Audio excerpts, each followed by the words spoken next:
Hi everyone, how are you all? Sorry about the lateness of this video. I've just had a lot of things going on in my personal life that needed a little bit more attention, but I'm here now and let's talk about the books that I'm going to be reading in the month of June. The fact that we are already in June is kind of scary. I mean, where has the time gone? Like seriously, the time has gone so fast. Anyway, so I have a total of 7, possibly 8 books I want to get into. The possibility is, well, I'm definitely going to be reading 7. I wanted to read 5 just to give myself a bit of a break, but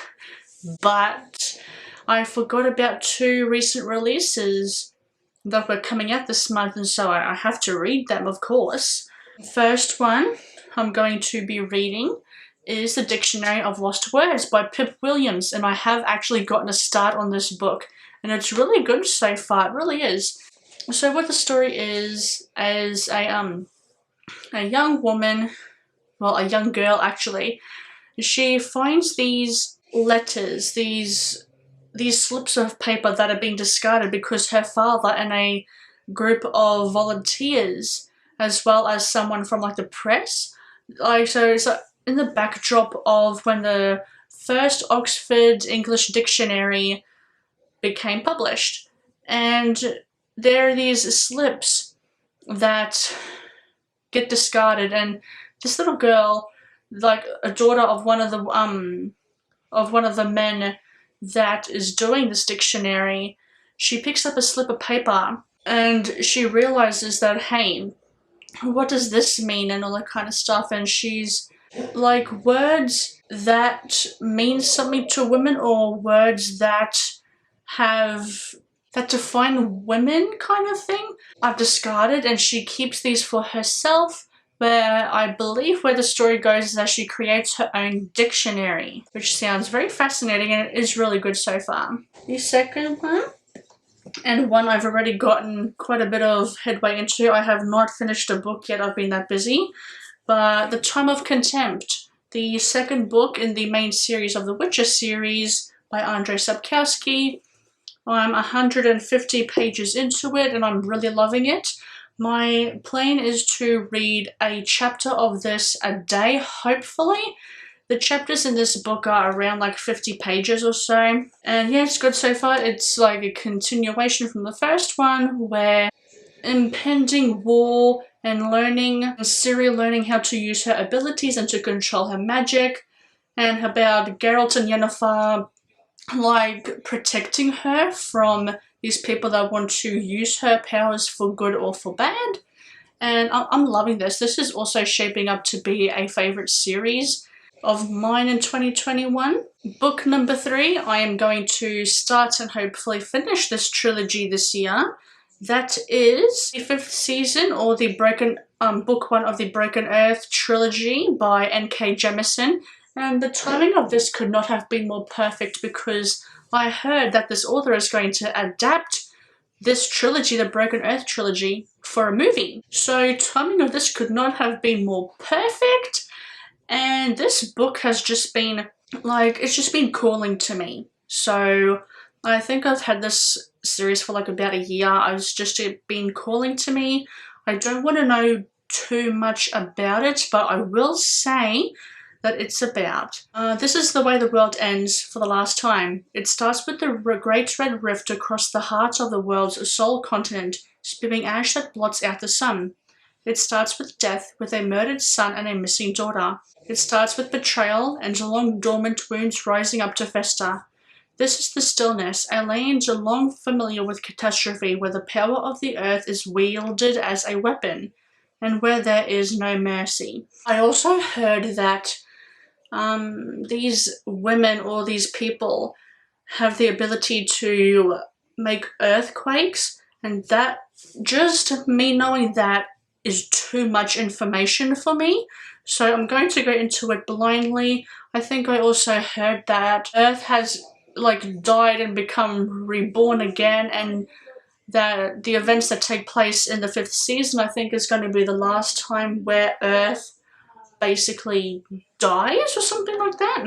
I could be getting it confused with another series, but I think that's the the gist of this trilogy.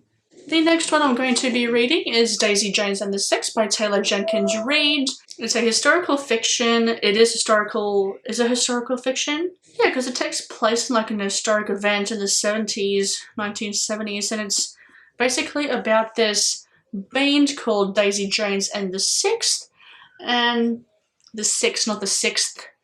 And it's about how they became a group, and then, oh, when was it? They were going on tour and they just broke up. They were this big crazy band in the 1970s, kind of bordering 1980s, and they were so popular. They were just everywhere. Everyone loved them. And then all of a sudden, on one of their tours, they just decided to break up, and it's basically about events of what happened, like the events that led up to them breaking up. And I'm excited to read this. When I first picked up this book, I thought that it was like a real band, but it's not. It's completely fictional. And it has like, it's an interview format. I've heard a lot of people say the way to go about reading this is through audiobook. I can't do audiobooks, so I'm going to read this with my eyeballs. I think I can handle it. I think I can handle it. And yes, I'm very excited to be reading this book. The fifth book I want to read in the month of June is oh my goodness. Eleanor Oliphant is Completely Fine by Gail Honeyman. This book was so incredibly popular in, when was it, 2019 or 2017? 2 years off. But yeah, this was insanely popular. So Eleanor Oliphant leads a simple life. She wears the same clothes to work every day, eats the same meal deal for lunch every day, and buys the same 2 bottles of vodka to drink every weekend. Eleanor Oliphant is happy. Nothing is missing from her carefully timetabled existence, except sometimes everything. That's all it says on the back of this book, and I'm happy with knowing that much about it. Is there a twist in this book? I think I heard people say there's a twist, but I can't remember. But nonetheless, it is very popular. I never got a chance to reading it when it came out, and it's been, oh my god, 5 years? I know I bought this, no, did I buy this book a couple of years after? I know it's been on my shelves for a few years, and I want to read some more of my backlist titles, like the books on my TBR that have been on my shelves the longest, and this is one of them. So I'm very curious to see what my thoughts are going to be about this, and this will definitely be read in the month of June. Okay, book number 7 I plan on reading in the month of June is The Maidens by Alex Michaelides. And oh, he's the author of The Silent Patient. I loved The Silent Patient. That twist, the way everything just like connected into that twist, oh, brilliant, it really was.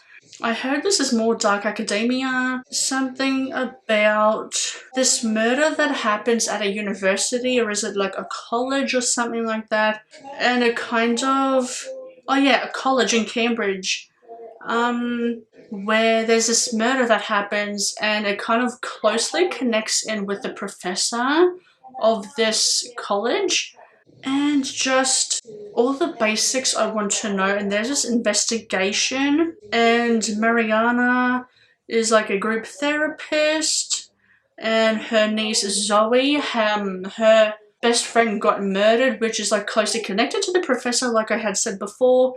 That's all I want to know. I'm excited to read this book. Just came out yesterday, and oh boy, I am excited to read this book. And also there's another recent release one coming out this month, and that is, what's it called again? It's called Namesake, which is the finale in the duology of the Fable duology by Adrian Young.